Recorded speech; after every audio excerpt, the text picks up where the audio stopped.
வணக்கம் மக்களே, welcome to tips and tricks Tamil. இன்றைக்கி நம்ம ஒரு ரெசிபி வீடியோ தாங்க பார்க்க போகிறோம். என்னென்னு பார்த்தீங்கன்னா முருங்கைப்பூ சாம்பார். ரொம்ப ஹெல்த்தியான ரொம்ப ஈஸியான ஒரு ரெசிபி.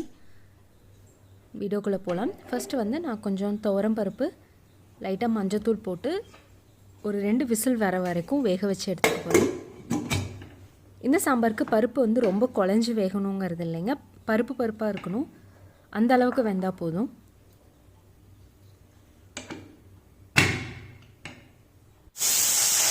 போட்டுக்குவோம்.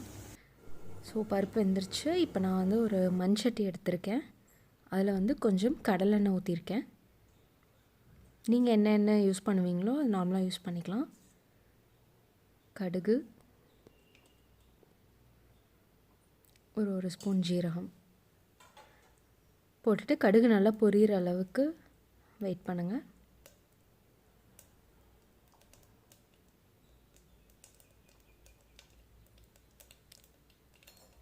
இந்த ஸ்டேஜில் ஒரு 5லேருந்து 10 சின்ன வெங்காயம், ஒரு மீடியம் சைஸ் தக்காளி, கொஞ்சம் கருவேப்பிலை வச்சுருக்கேன். ஃபஸ்ட்டு கருவேப்பிலை, சின்ன வெங்காயம். சாம்பாருக்கு இந்த மாதிரி சின்ன வெங்காயத்தை முழுசாக போட்டால் தாங்க ரொம்ப டேஸ்ட்டாக இருக்கும். சின்ன வெங்காயம் கொஞ்சம் வணங்கணும்.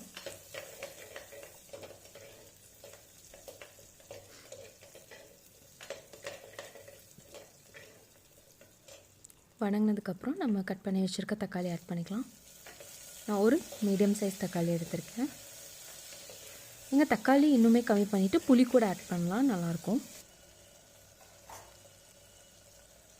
நல்லா வணங்கினதுக்கப்புறம் முருங்கைப்பூ அண்ட் கொஞ்சம் முருங்கைக்கீரை. இது எங்கள் வீட்டு செடியில் வந்ததுங்க, மாடி தோட்டம். ஓகே, இது போட்டு நல்லா வணக்கிக்குவோம். நான் ஆல்ரெடி க்ளீன் பண்ணி வச்சுருக்கேன். கொஞ்சம் வணங்கினதுக்கப்புறம்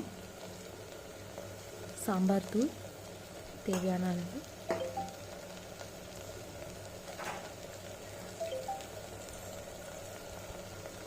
கொஞ்சம் மஞ்சள் தூள்,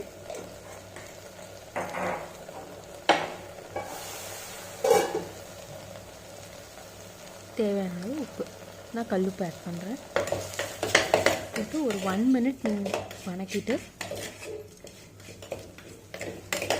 வெயிட்டிங்கன்னா போதும். ரொம்ப வணக்கக்கூடாது, ரொம்ப வணக்கினா வந்து ஒரு மாதிரி கசக்க ஆரம்பிச்சிடும்.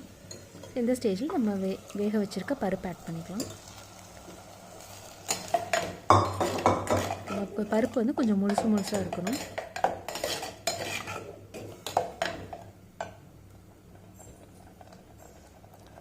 ஒரு கொதி வந்ததுக்கப்புறம் தேவையான அளவு தண்ணி ஆட் பண்ணிக்கோங்க.